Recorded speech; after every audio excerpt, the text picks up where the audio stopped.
कर्मचारियों को पुरानी पेंशन देने का काम सरकार करे। दोहरा विश्वासघात, इन कुठार घात कर्मचारियों के साथ न करे। आज गंगा नगरी संगम नगरी में मैं देवप्रयाग से भारत सरकार और उत्तराखंड की सरकार को चुनौती देना चाहता हूं आप लोगों कर्मचारियों के माध्यम से। यदि 2024 के चुनाव से पहले सरकार को सद्बुद्धि नहीं आई, कर्मचारियों के बारे में अगर सरकार ने नहीं सोचा, तो आने वाला 2024 में घमंड में मत रहना सरकार। ये घमंड आपका चकनाचूर हो जाएगा। घमंड आज तक कभी किसी का भी नहीं रहा। रावण इतना बुद्धिमान था, घमंड उसका भी चकनाचूर हुआ। लेकिन मैं मोदी जी और धामी जी आपसे अभी भी अनुरोध कर रहा हूं, कर्मचारियों की शांतिपूर्ण आंदोलन को इसको आसानी से इसको हल्के में न ले, नहीं तो 2024 में कर्मचारी अपनी एकता का परिचय दिखाकर आपको कोई पूछने वाला 2024 के बाद नहीं मिलेगा। यह आपसे कहना चाहते हैं। हम कोई मांग नहीं है साथियों हमारी।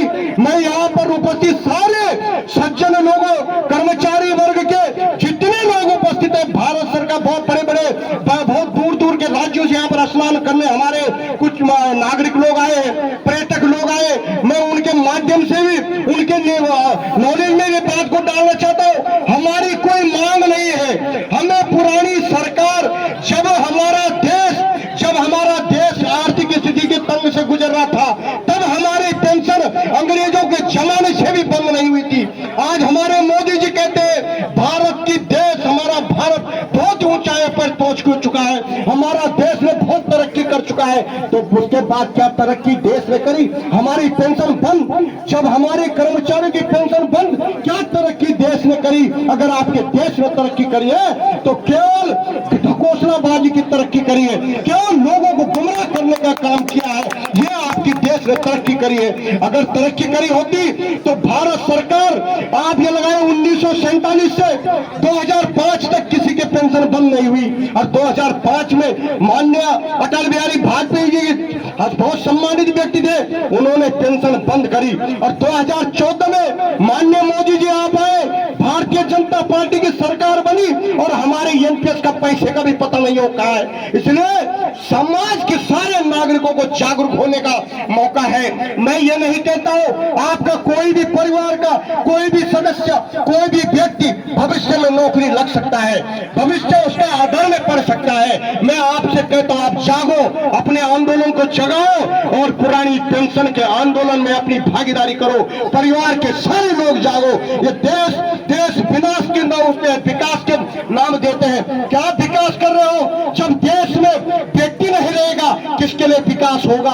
हमारे सड़कों में चलने वाला कर्मचारी नहीं रहेगा, आंदोलन देश को चलाने वाला कर्मचारी नहीं रहेगा।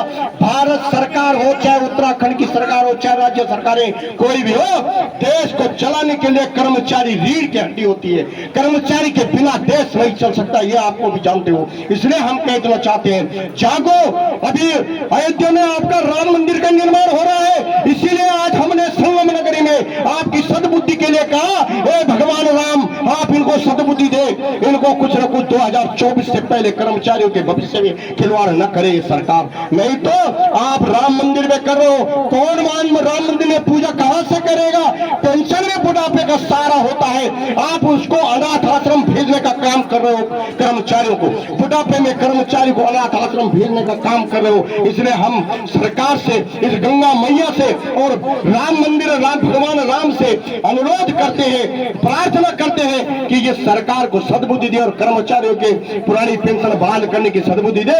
इन्हीं शब्दों के साथ सारे लोगों को, कर्मचारी वर्ग जो यहाँ पर उपस्थित हुए, सबका एक बार पुनः धन्यवाद। और मैं विशेष करके देवप्रयाग के ब्लॉक अध्यक्ष और मंत्री और टिहरी के जिला अध्यक्ष हमारे भाई राजेश सुनियाल जी, सौरभ नोटिया जी, श्रीनगर से राकेश रावत जी, सारे लोग जिन लोगों ने अपनी यहाँ पर इतनी बड़ी भूमिका निभाई, ऐसा कार्यक्रम किया कि सरकार को हम कोई हमारा हंगामा करना हमारा मकसद नहीं है साथियों। हम सरकार के साथ, जो सरकार होगी हम उसके कर्मचारी हैं। हम भी चाहते हैं हमारे प्रदेश का विकास हो, हम भी चाहते हैं हमारे देश का विकास हो, लेकिन किसके कौन करेगा उस विकास को? इसलिए हमने आज अपने शांतिपूर्ण ढंग से सद्बुद्धि, जो सरकार के लिए सद्बुद्धि के लिए जो यज्ञ किया, उसे जितने कर्मचारी वर्ग आए सबका एक बार पुनः यहाँ पर आभार और धन्यवाद। जय संगठन, जय उत्तराखंड।